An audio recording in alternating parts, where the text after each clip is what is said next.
नमस्कार, उदय इंडिया में स्वागत है आपका। मैं हूं अंशुमान आनंद। और उड़ीसा में भारतीय जनता पार्टी ने एक रिजिम बदल दिया है। बहुत बड़ा बदलाव आया है।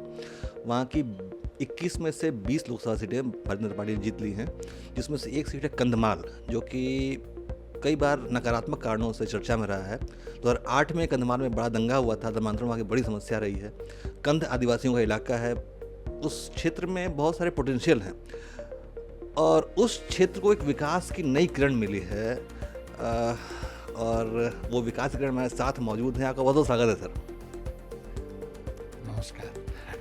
तो स्वागत कीजिए सुकांत कुमार पाणिग्राही जी का, जो कि नए सांसद हैं कंधमाल क्षेत्र के, और उन्होंने पूरे कंधमाल क्षेत्र को बदल देने का फैसला किया है इस बार।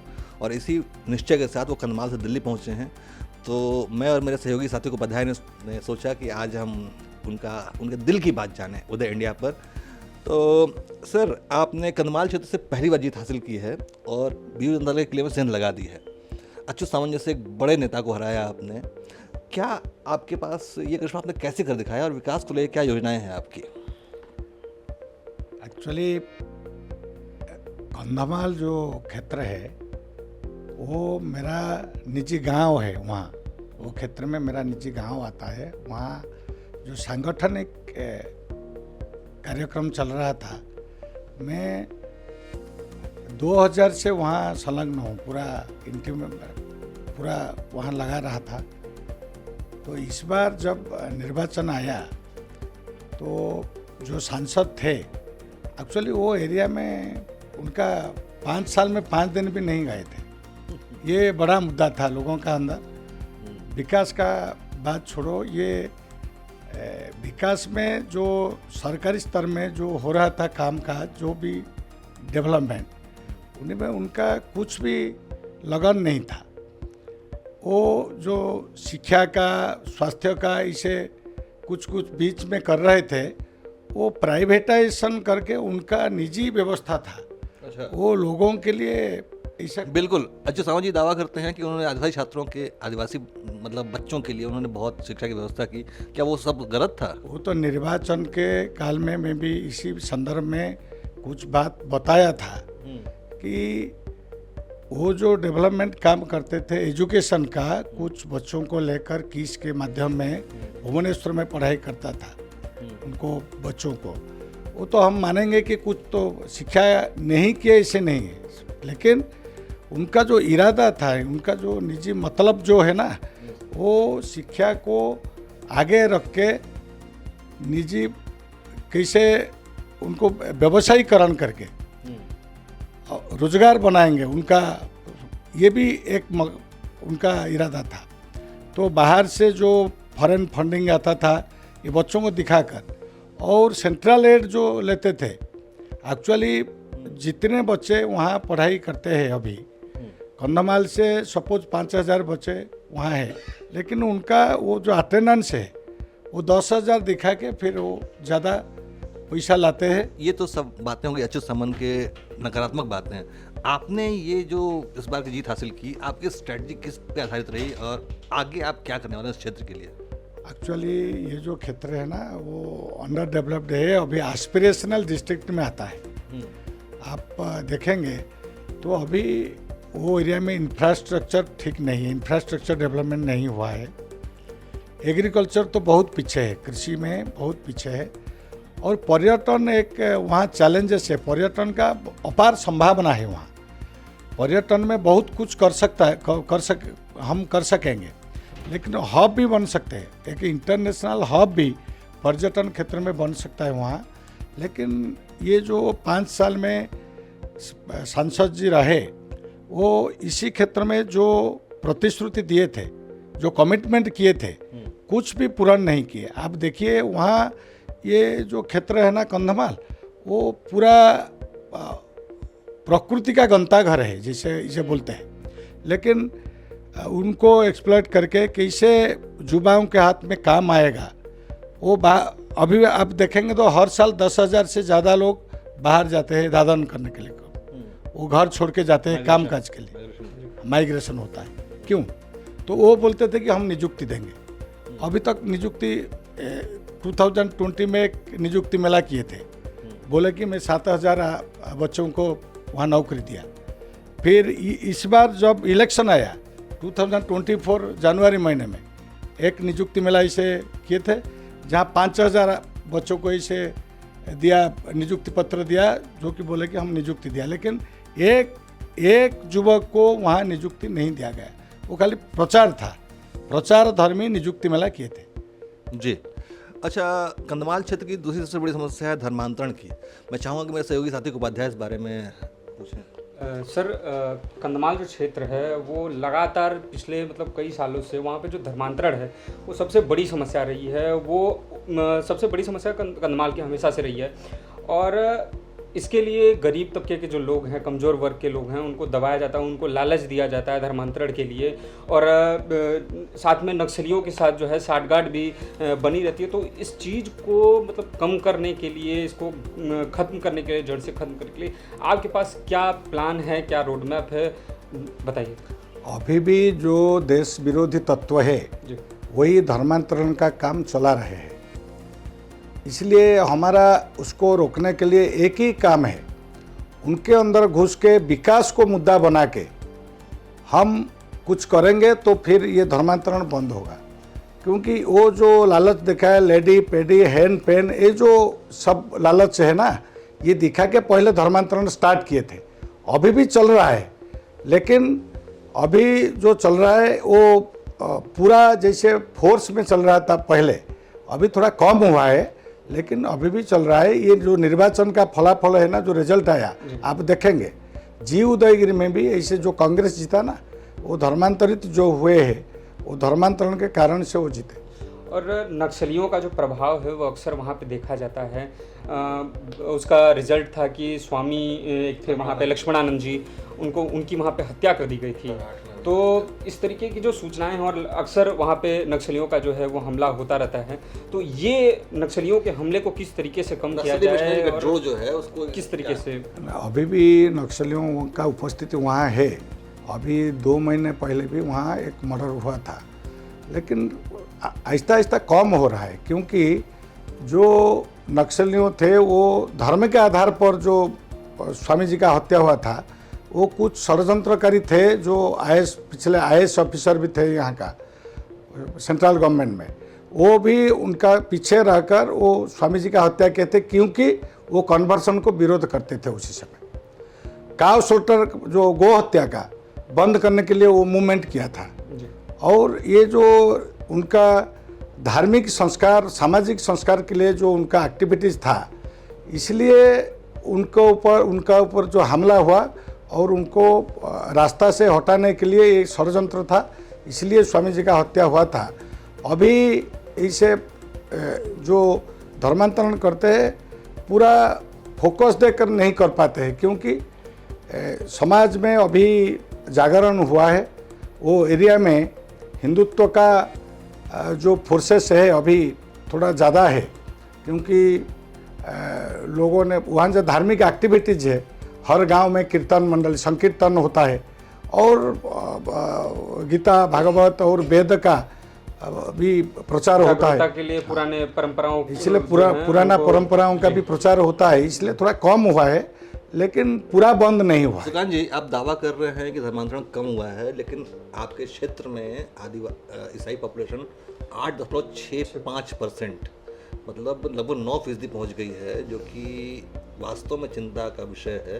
तो लेकिन आप कह रहे हैं कम हुआ है, ये क्या सच क्या है? नहीं, पहले ज़्यादा होता था, अभी थोड़ा कम हुआ है, क्योंकि लोगों ने विकास के धारा में मोदी जी का गवर्नमेंट आने के बाद हर क्षेत्र में जो सेवा, सुशासन और गरीब कल्याणकारी योजना पहुंचते हैं, वो लोग जानते हैं कि अभी केंद्र सरकार और जो किए हैं 5 साल जो यहाँ रहा गवर्नमेंट, वो पहुंचा लोगों का पास। जो नीचे गरीब आदमी है वो सब जानते हैं, जो ट्राइबल पीपल है वो सब जानते हैं कि उनका पास गवर्नमेंट खड़ा हुआ है, इसलिए थोड़ा कम, अभी पूरा कम नहीं हुआ है, चलता है, लेकिन कम हुआ है। मेरा सर आपसे एक और सवाल है। आपने अभी बताया कि धर्मांतरण जो हो रहा है वो किस तरीके से और कैसे उसको कम किया जाएगा, लेकिन जो मूल समस्या एक है कंधमाल की वो ये भी है कि वहाँ पे जो गरीबी है, अशिक्षा जो है, सबसे बड़ा जो मुद्दा है वो अशिक्षा है। और वहाँ पे अक्सर मतलब ये चीज़ें देखने को मिलती हैं, जो उनकी सोच होती है वो संकुचित होती है, वो विस्तार नहीं हो पाता उनके सोच का। तो और अब तो आपके राज्य में भी सरकार बन रही है बीजेपी की, और केंद्र में भी सरकार बीजेपी की है। तो क्या ऐसा कोई मतलब आपके पास प्लान जिससे मतलब जो ये गरीबी है और अशिक्षा जो है इसको किस तरीके से साइडलाइन किया जाए, इसको दूर करने का क्या रोड मैप है, जरा सबसे बड़ा प्रॉब्लम है ड्रॉप आउट। जी। वहाँ स्कूल बना है, स्कूल नहीं ऐसा नहीं है, हर गांव में हर पंचायत में स्कूल से है, शिक्षानुष्ठान है, लेकिन शिक्षक जितना पर्याप्त रहना चाहिए वो शिक्षक नहीं है। ड्रॉप आउट मतलब और बच्चे जो छोड़ देते हैं स्कूल। छोड़ देते हैं, बच्चे स्कूल छोड़ देते हैं, हाँ, आगे कुछ बच्चों काम नहीं करने आते लगते हैं, हैं। ये ज़्यादा प्रॉब्लम है वो एरिया में, वो बच्चे नहीं आते हैं स्कूल को और बीच में छोड़ देते हैं, नहीं आते। तो इसको कम कराने के लिए जो स्कीम्स है गवर्नमेंट का, सर्व शिक्षा अभियान में, सेंट्रल गवर्नमेंट का, वो ठीक तरीके से काम नहीं हो पाता था। अभी स्टेट में गवर्नमेंट आ गया, अभी वो हम ठीक तरीके से लागू करेंगे तो ड्रॉप आउट कम होगा और बच्चे जो है सब पाठ पढ़ेंगे, सब शिक्षानुष्ठान में जाएंगे तो ठीक होगा, फिर एजुकेशन ठीक हो जाएगा। और कॉलेजेस और जो हायर एजुकेशन के लिए व्यवस्था है, कॉलेज सब जगह है, लेकिन उनका जो परिवेश है, एनवायरनमेंट ठीक करना है। और ई स्कूल्स और ई कॉलेजेस जैसे होना है, ये सबको लागू करना है। तो उसके लिए मतलब गांव-गांव में, गांव स्तर पे, ग्रामीण स्तर पे किस तरीके से जो है वो प्लानिंग हो रही है। और साथ में आपने बताया कि कॉलेजेस के लिए, तो अक्सर देखा गया है कि गांव में स्कूली शिक्षा प्राप्त करने, प्राथमिक शिक्षा जो है उसको प्राप्त करने के लिए स्कूल हैं, लेकिन कॉलेज जो हैं उनकी दूरी काफ़ी ज़्यादा होती है, जिस कारण से जो बच्चे हैं अपने आगे की जो शिक्षाएँ होती हैं वो पूरा करने नहीं कर पाते हैं। सर ने जैसा बोला कि जो ड्रॉप आउट करके फिर आगे काम में लग जाते हैं, तो ये चीज़ को कैसे कम किया जाए, जो दूरी है एक हायर एजुकेशन के लिए जो दूरी है वो किस तरीके से कम किया जा सकता है। आप देखिए वो एरिया में ट्राइबल पॉपुलेशन कंधमाल डिस्ट्रिक्ट में है और जो 4 कॉन्स्टिट्यूएंसी है वो ट्राइबल डोमिनेटेड नहीं है। इसलिए ट्राइबल डोमिनेटेड एरिया में आप देखेंगे तो हमारा पिछले एक साल में 11 स्कूल, एकलव्य मॉडल स्कूल जो सेंट्रल गवर्नमेंट किया है सैंक्शन, मिनिमम 1000 स्टूडेंट्स से मैंने एजुकेशन के लिए वो रेसिडेंशियल स्कूल बना है और अभी स्टार्ट हुआ है, फाउंडेशन स्टार्ट हुआ है। उनका जो हमारा मिनिस्टर थे यहाँ विश्वेश्वर टुडू, वो भी इनागुरेशन किया है। तो 11 स्कूल से इसे Eklavya model school Kandhamal district में इनागुरेशन हुआ है, जो एजुकेशन एक माइलस्टोन है एजुकेशन के लिए। अच्छा महोदय, इंटरव्यू की शुरुआत में आपने कहा कि कंधमाल एक संभावनाशील क्षेत्र है, तो जब मैं आपको इंटरव्यू की तैयारी कर रहा था तो मुझे एक नाम मेरे सामने आया, दरिंगबाड़ी। दरिंगबाड़ी को कहते हैं कंधमाल का कश्मीर, वहाँ सर्दियों में बर्फबारी होती है वहाँ पे। तो लेकिन देश के पर्यटन मानचित्र पर जो टूरिज्म का मैप है उसमें दरिंगबाड़ी का नाम ही नहीं आता, बल्कि मुझे भी आज ही पता चला। तो ऐसा नहीं होना चाहिए कि दरिंगबाड़ी को पूरी मतलब भारत के लोग, यहाँ तक बाहर के लोग भी जाने, वहाँ पर्यटन के लिए पहुँचे, क्योंकि पर्यटन को कहते हैं कि मिनिमम इन्वेस्टमेंट में इकॉनमी जनरेट होती है। दरिंगबाड़ी को डेवलप किया जाए तो शायद वो पूरे उड़ीसा के लिए एक एसेट साबित होगा। तो उसके लिए कोई योजना है क्या आपके पास? मैं बताया कि कंधमाल का हर जगह टूरिज्म के लिए बहुत बहुत बढ़िया प्लेस है। तो दारिंगबाड़ी एक ही स्पॉट नहीं है, इसे कटरामाला है, कटराझर है, पकड़ाझर है, इसे बहुत जगह है, बेलघर है, और आपका हर जगह आप देखेंगे। इसे जलप्रपात है, आप देखेंगे बहुत सुंदर स्थान है। तो टूरिज्म का विकास करेंगे तो बहुत बढ़िया विकास हो पाएगा। कंधमाल डिस्ट्रिक्ट का जीवन रेखा का जो लाइफ लाइन बदल जाएगा लोगों का, युवक के हाथ काम भी आएगा। इसलिए हमारा प्लानिंग है, हम जो एक्चुअली क्या हुआ, पैसा गया है डिस्ट्रिक्ट को, टूरिज्म का पैसा गया है, स्टेट को जाता है ना, स्टेट का सब्जेक्ट है। वहाँ बीजू जनता दल का सरकार 25 साल था, तो ये खाली फलक के माध्यम में सीमित था, काम नहीं हुआ। जो आया उनको ठीक तरीके से वो इम्प्लीमेंटेशन नहीं किया, पैसा का उपयोग सदुपयोग नहीं किया, इसलिए वो विकास नहीं हो पाया था। अभी आप देखिए 1 साल के अंदर कंधमाल में कैसे टूरिज्म का विकास होगा, आप पूरा नज़ीर पा जाएंगे, देखेंगे। अब टूरिज्म की बात चली है तो मुझे लगता है कि सात्विक के मन में कोई सवाल पैदा हुआ है, वो सवाल पूछेंगे आपसे। सर मेरा ये बोलना है, आप बोले कि पर्यटन की अपार संभावनाएं वहाँ पे दरिंगबाड़ी जैसी जो जगह है, जिसके बारे में ये आश्चर्यचकित करने वाली बात है कि देश के बहुत कम लोग हैं जो जानते हैं, जो वहाँ पे आसपास में रहते हैं, उन्हीं को उसके बारे में जानकारी है, या उड़ीसा के लोगों के बारे में लोगों को ही। और आपने बोला कि पर्यटन की संभावनाएं बढ़ सकती हैं अगले आने वाले 1-1.5 सालों में और भी, लेकिन कंधमाल से जो कनेक्टिविटी है, रोड ट्रांसपोर्ट और क्या कहते हैं रेल नेटवर्क और एयर ट्रांसपोर्ट, इसकी जो सुविधा है वो बहुत मतलब लैग करती है, पीछे छूटती है। करीब 211 किलोमीटर वहाँ से भुवनेश्वर पड़ता है एयरपोर्ट, तो एयरपोर्ट दूर है, रेल नेटवर्क भी उतना अच्छा नहीं है। तो इस चीज़ को लेके किस तरीके से आप जो है आवाज़ उठाएंगे जिससे जो कनेक्टिविटी जो है वो ईजी हो जाए, बढ़ जाए, और साथ ही जो है पर्यटक की जो संख्याएँ हैं वो बढ़ें, ताकि जो दरिंगबाड़ी जैसी जगह है वहाँ पे लोग उसको विस्तार मतलब देख सकें। आप देखेंगे पिछले 30 साल में जो काम नहीं हुआ था, पिछला मोदी गवर्नमेंट में आप देखेंगे तो खुर्दा बलांगीर जो रेलवे है उनका बहुत तेज़ी से काम चल रहा है।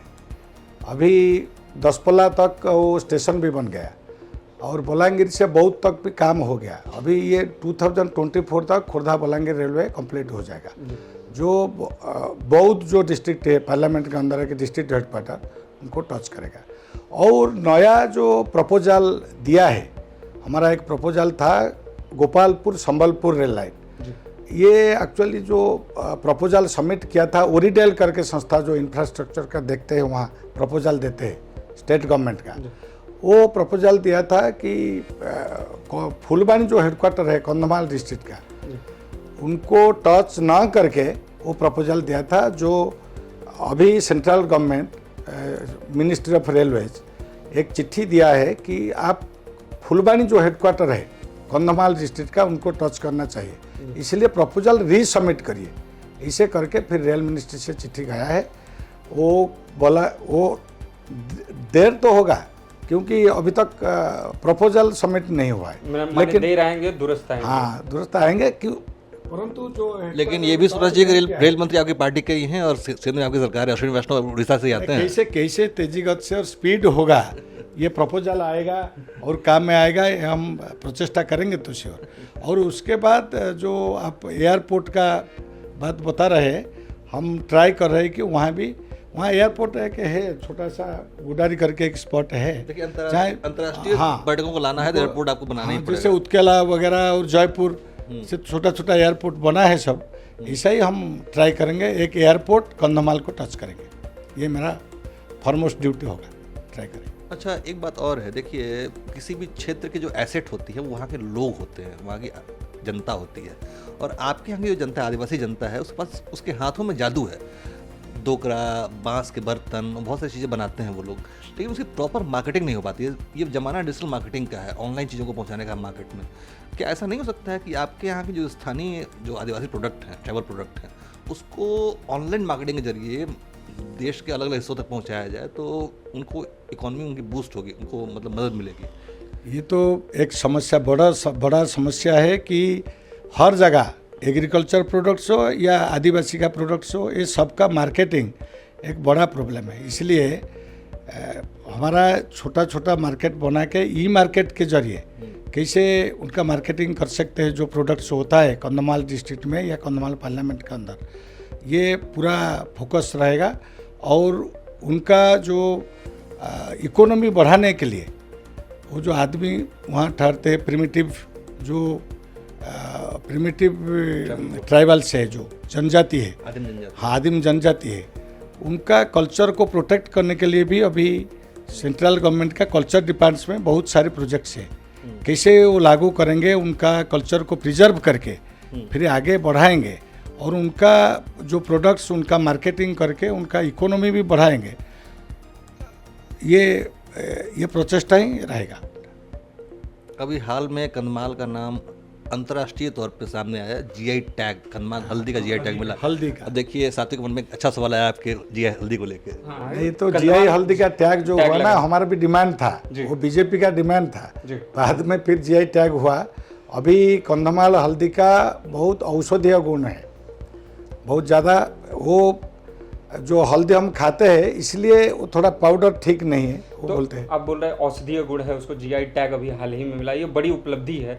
लेकिन वहाँ के जो किसान हैं जो इस इस फसल का जो है रोपण करते हैं, उसको उगाते हैं हल्दी जो है, लेकिन उनको उसका फायदा जो है अभी प्राइस ठीक नहीं मिलता है, पा रहा है, प्राइस ठीक नहीं मिलता है। इसके लिए ना उसके लिए एमएसपी कैसे हल्दी का बनेगा ये भी मैं ट्राई करूँगा। मिनिमम 100 रुपीज़ कैसे एमएसपी होगा। अभी 30 रुपया 40 रुपया में फार्मर से वो ले जाते हैं, जो मिडिल मैन है, जो लेते हैं, परचेज करते 30 रुपीज़ 40 रुपीज़ में। मिनिमम 100 रुपीज़ होने से फिर फार्मर्स का फ़ायदा होगा। इसलिए एमएसपी उसका घोषणा करने के लिए सीएससीपी जो है सेंट्रल गवर्नमेंट का, उनके साथ बात करके कैसे होगा फिर हम ट्राई करेंगे। तो हमारे साथ मौजूद थे सुकांत कुमार पाणिग्राही जी, और हम दर्शकों को एक बहुत बड़ी विशेष बात बताएं कि सुकांत कुमार पाणिग्राही जी प्रचारक हैं और राष्ट्रीय स्वयंसेवक संघ के प्रचारक हैं, और निष्काम भाव से बिना किसी निजी स्वार्थ के वो अपने क्षेत्र में सालों से लगे हुए हैं, और इस बार जनता ने उन्हें अपना प्रतिनिधि चुना है। हम उम्मीद करते हैं कि वो लोगों की उम्मीदों पर खरे उतरेंगे और कंदमाल क्षेत्र में एक बड़ा बदलाव में देखने को मिलेगा। क्यों सात्विक? हम आशा करते हैं कि अगली बार जब मुलाकात होगी तो कंदमाल एक अलग जो है बेंचमार्क सेट करेगा सबके लिए, और उड़ीसा के लिए साथ साथ देश के लिए भी एक बेंचमार्क सेट करेगा। ये कंदमाल का जो विकास अभी वो अविकसित अंचल, अंडर डेवलप्ड एरिया है जी, तेजी से देश का विकास हो रहा है जी। कंदमाल का विकास को देश का साथ जोड़ेंगे, ये हमारा प्राथमिकता है।